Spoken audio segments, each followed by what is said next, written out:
You know, Luca, one of the things I really love about Italian food is the simple peasant dishes. My part of Italy, I'm sure you know it, and I'm told by nutritionalists it's a very well balanced dish.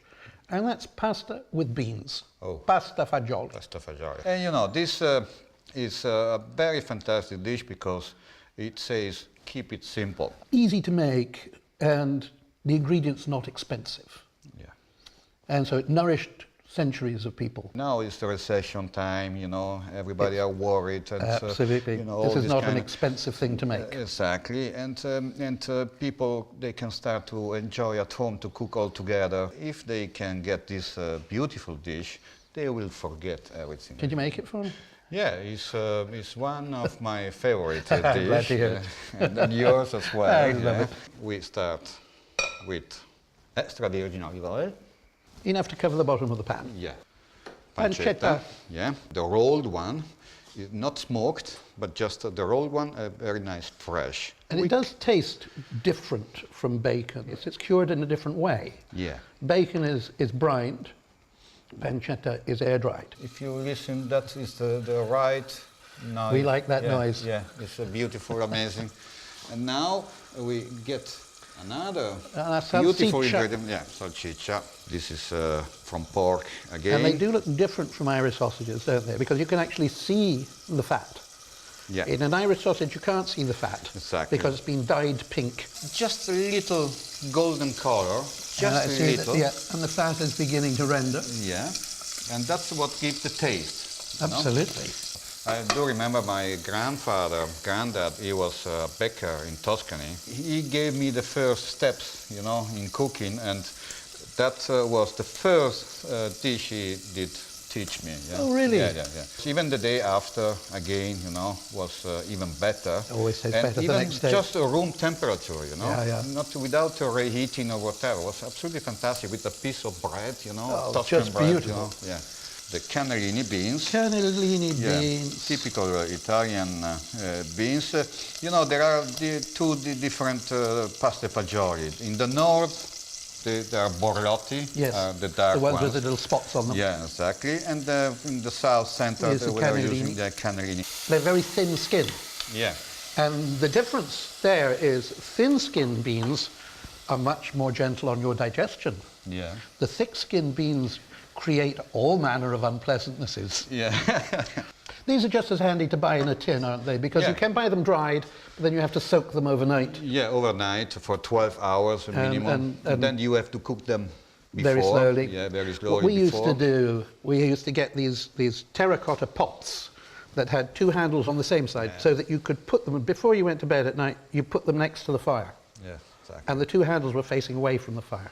And then the beans would slowly cook, and then you could pick it up the next morning by the handles that weren't too hot. This is the right way, so that the skin doesn't get off from, doesn't break from the beans. Yeah, absolutely. Of course, the Napoli tomato sauce. Which we've already made. Yeah, nice, beautiful.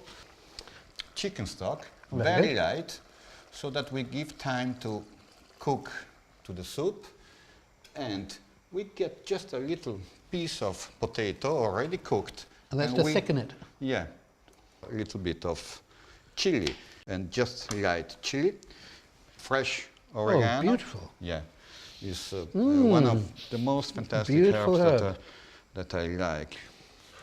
So we put inside there a little bit, just a little bit of basilico. Yeah, basilico, as usual. Some cherry tomatoes for a nice little taste. Just a little bit of garlic. And now that's it.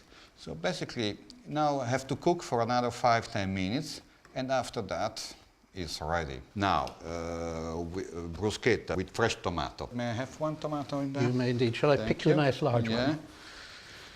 Right, and beautiful. Wow. I notice you don't call it bruschetta. No bruschetta, yeah. Not bruschetta. Like a prosciutto, but bruschetta. Because it's the H. Yeah, exactly. Now what we have to do, we have to marinate them. There is some basil, yes, some garlic, and now we add some salt, extra virgin olive oil, Wow, look at that. Lovely. It's lovely, yeah? Not too much garlic, as usual, because it's nice, fresh. We get some rocket. We have to play a lot with the colors. You know, the colors are very, very important. Well, you with eat your with the eyes. eyes. Exactly. You do. And it helps your digestion as well, because your mouth is starting to be Your watery. saliva comes. Yeah, and you start with a nice, beautiful digestion as well. We put on top slice, and here we go. Now, I know whenever I'm in Italy, if we have a barbecue, I just brush a little bit of olive oil on both sides and just rub garlic. Yeah, exactly. Just rub garlic on it. Yeah. And then toast it. Yeah. On the open flame. Aged balsamic vinegar. You can tell how thick that pours. Yeah. You see how beautiful it is. And you know, the taste is absolutely fantastic. Wow. Now all we need is the pasta, the other half. Yeah. We have already cooked the pasta previously. And you use a small pasta. A small pasta. The pastine. So now we put some pasta. Just another few seconds. Just long enough for the pasta to heat up. Yeah, exactly.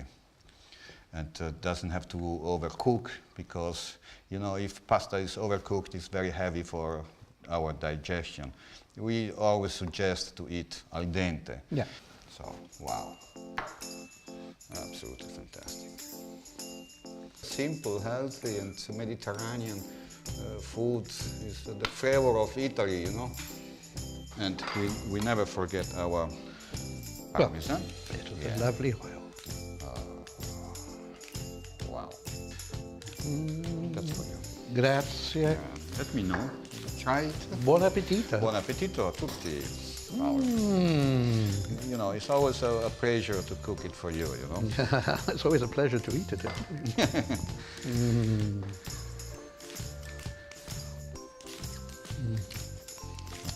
You know, that's life. Yeah. It's a wonderful combination of flavours, isn't it?